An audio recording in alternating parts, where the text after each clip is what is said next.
Hi guys. So game 2 after lunch, Silksteel Nests. I wound up playing Maxime and his Nighthaunt list. So it was a Nighthaunt against Nighthaunt game. I um, think I was attacker and I chose one of the tables. He then had to adjust the scenery. We know we're going to be 18 inches apart in this mission. Probably going to hold 4 on our side and then try to get fifth, wheel around and take another one, see how it goes. Pretty straightforward game plan for this one. I really tried to do against the odds, desecrate their lands, barge through, getting momentum eye for an eye, head to head as my 5 battle tactics that I was going to concentrate on. Just to recap on my list, I'm running the Scarlett Doom Nighthaunt with fright or flight, which means I have to be at the end of the game not contesting an objective within 6 inches of an enemy. This one I found pretty easy to do throughout the day. Game 1 I did it, I got wiped off the table. Game 2 I'm going to try to do it. Go second on turn the bottom of turn 5, and then I'll get there. Guardian of Souls hasn't done a lot of work for the day so far, but Olinda, Kurdos doing really well. Crusader really preventing a lot of damage. The 2 Chain Rasps and Expert Conquerors, and then the big block of 30 Bladegeist Revenants. This is what I thought was going to be a good list. Let's take a look and see what Maxime has. Maxime Lemire. He's also running Scarlet Doom, Assault to Claim. He chose my unit of 30 Bladegeist Revenants. And it's like a mirror match, like Guardian of Souls, Master of Magic, Arcane Tome. He chose Spell, but he actually gets an extra spell with the Arcane Tome, so he gets Seal of Shyish, Shade Mist, and then I told him, like, listen, you can put the Pendant on the Crusader if you want to debuff -1 to wound, or if you want to put the Light Shard on the Dreadblade Harrow. Really, these are both good options. We're both trying to discover the new edition, and I think that this was huge. Listen, you want to go to a pub and play 3 games in one day. We're here for each other in the community. We really want to see things improve. As Nighthaunt players, we're just so happy to be out playing again. This guy was super enthusiastic about his army. Apparently he goes to university and does studies, like undead studies. Really cool guy. 30 Grimgrass Reapers. That's his anvil. They're a sitting duck if they're in like anything. They're just battle line. So the 3 units of 10 Bladegeist Revenants that are his hammers. They do the mortals, and that's it. Yeah. So when we went back to look at the battle plan, his tactic was to try to basically have a front of the Grimghast and then little pockets of the Bladegeist everywhere, whereas I had just my pocket of Bladegeist with my characters hiding a little bit behind. I had some Chain Rasps and some on both sides with the Hex Race behind, because I knew I'd be able to get in to his territory, barge through and score that 6 points in one turn just for having the 2 battle line units, Gallivets in there. Was good. I wound up dropping first, and yeah, let's see. Finish up lunch. So good again. This raspberry beer, so good. If you're ever in pub Montague in Sherbrooke, go to pub Montague. Well worth it. As you can see, the game plan here. So these are Expert Conquerors, so they're holding up the side. I wound up, I don't remember if I wound up putting them in the sky or not, but his army was essentially set up like this. So we're 18 inches apart. Do you want to go for a 10-inch charge? Like, what is your game plan in this scenario? I knew I could take this scenery easily or this scenery easily if I'm trying to do desecrate their lands. Is the meta going to be we just want to buff? I don't know. Do we want to be more conscious of the scenery when we're going through? Probably. Like, you can't really stop barge through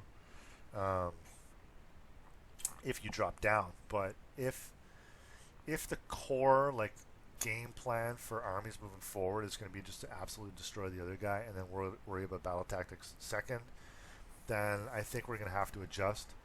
Nighthaunt, not weak at all. I got crushed in my first game.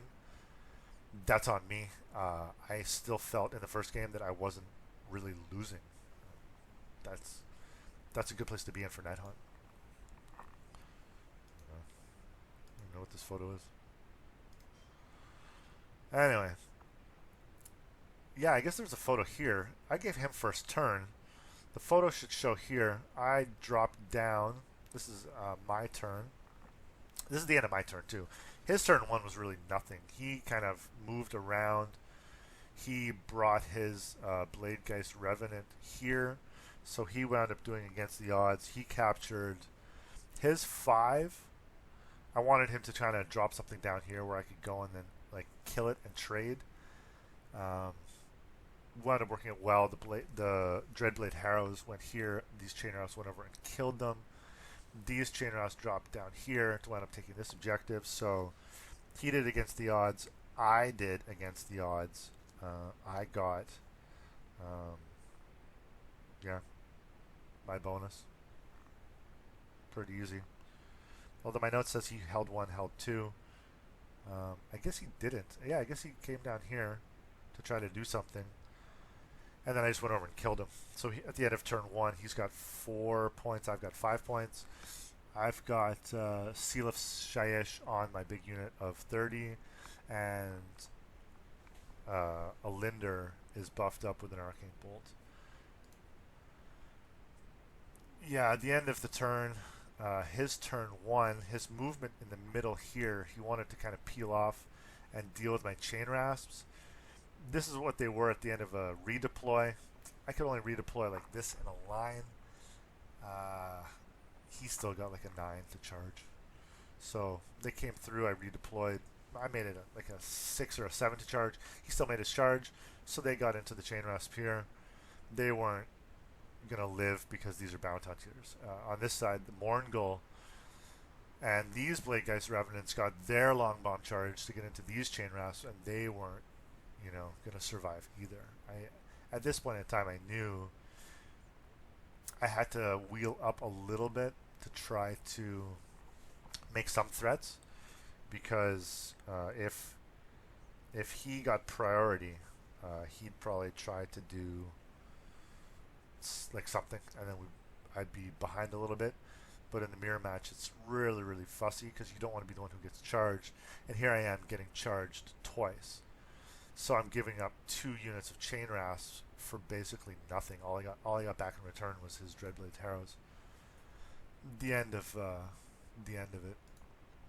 With this here, the distance was actually 15 inches when I counted 15 inches. So I knew if I went up here on my turn, I moved them up a little bit. Doesn't look like they're too far away.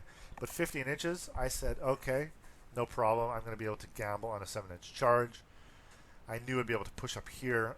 Lady Olinder wanted to push up here and maybe do the Mortals onto the Bladegeist. And I thought that the Hex Wraiths could at least do some work on these Bladegeist to tie them down. At least that's what I was hoping. And if these Bladegeist got into here, they have Seal again. If these got into this whole front here, I thought I could just wipe them all out. Here is before they did their attacks. I got in, I put the Mortals onto these Bladegeist. I killed half of them. Wasn't a lot of Mortals. This might be my Impact Mortals. I think I only did like 7 or 8 5-ups. It's a cool ability. It's pretty swingy, and doing Mortals against these ones are okay. They had Shade Mist and Seal of Shyish on them at this point, and the Hex Wraiths over here went over to try to deal with the Mourngul and Bladegeists. I knew if I could get through this front here, the 30 Grimghast Reapers, then I'd be in a good spot. I chose Desecrate, and I was actually taking this piece of terrain here, and that was my turn. So at the end of turn 2, or at the end of round 2, it's 9-9, and I've killed a significant part of his army. Just taking a look at the end of the turn, I've killed the Spirit Hosts, I've killed all the Grimghast Reapers. It was 90 dice, plus the 30 mortals, the possible 30 mortals on a 5-up. So 90 dice. I was on 2s and 3s, and it was a lot of dice. I chose to make him -1 to hit in case he hit me back. But on the day, I didn't really get any negatives to save. So I guess Nighthaunt is not so bad. I didn't get Fight Last. It's not so bad. But here, as you can see, I'm just kind of going through the motions of picking up his models. If you get charged in a situation like this, like a 15 inches away, it's not like Gorgruntas where they're going to move 18 and then charge possibly 17, so like a 25-inch threat range. A 15-inch threat range is still pretty strong. Here, the Hex Race actually did a lot of work onto the Bladegeist Remnants here, and I have my units of characters ready to go wherever they want. So I can move 8 here, I can move 8 here, deal the Morngul. I can take out his Cruciator. Neither of us could possibly be terrified, so the Cruciator wasn't really big use, but you don't choose your matchups. You just have to adapt. If there was a situation where, I don't know, the Krollgast had Light Shard or Pendant, then it would have helped a lot. I wonder what this other photo was. So it's back. Yeah, here's his Dreadblade. The photo didn't load before. So at the end of his turn 1, he left his Dreadblade here. I just went over and killed it and took this objective. That's why he only scored 4, and then I would have dropped down here to finally hold more. This is the end of turn 2 for me, and then going into priority for turn 3. He wound up getting priority. Of course he was going to do it. He chose eye for an eye. I killed his big block of 30. He just has to kill something of mine, and in his turn it wasn't very eventful. He tried his very best to do some damage on everything that I had, but these Bladegeists were so buffed up with the 5-up ward and the -1 to wound, he just couldn't kill anything of mine, and he failed his battle tactic. These guys were still outscoring this objective, so I still had, he had hold 1, hold 2, and he didn't wind up holding more. So he wound up getting 2 points. That was huge for me. My turn 3, I chose Barge. I knew I had these battle line in here. I knew these Gallivets here. I knew these Spirit Hosts were going to move onto his half of the table. That was an easy 6 points for me, and I was pretty confident that I could clean up some of these other units. He had 1 Bladegeist Revenant left here. I had to kill it. The Morngul came in. Everything came in. They didn't do any work. That was it. My turn. Retreat in a way that you think you're going to actually get some play. And there you go. Barge set me up for everything else after that. This is the end of my turn 3. The Bladegeist did so much work, and the characters got in with their charge. It really didn't matter if I was -1 to hit. Kurdos came and killed the Morngul. I did a lot of the mortals onto the Morngul as well, but as you can see, I've basically eliminated all of the Nighthaunt threats. At the end of turn 3, and just had these ones to deal with. Even if he moved them around the board wherever he wanted, the movement of the Hex Race could mean that I would just recapture any objective that he had taken. He conceded. Maxime was a great guy. It was a really, really great game. We knew that that collision in the middle was going to decide the game. I don't think he got any of his buff spells off. I wound up dispelling all of his spells. He didn't dispel any of mine. That is not really a good strategy. That's just a lucky part of the game, and that allowed me to really gamble on getting the charge off. In the first game, I didn't want to gamble on a 9-inch or 10-inch charge, but a 7-inch charge rerolling is near guaranteed. That was good. Let's just take a look at my other game. This is just the board state after the end of game 2.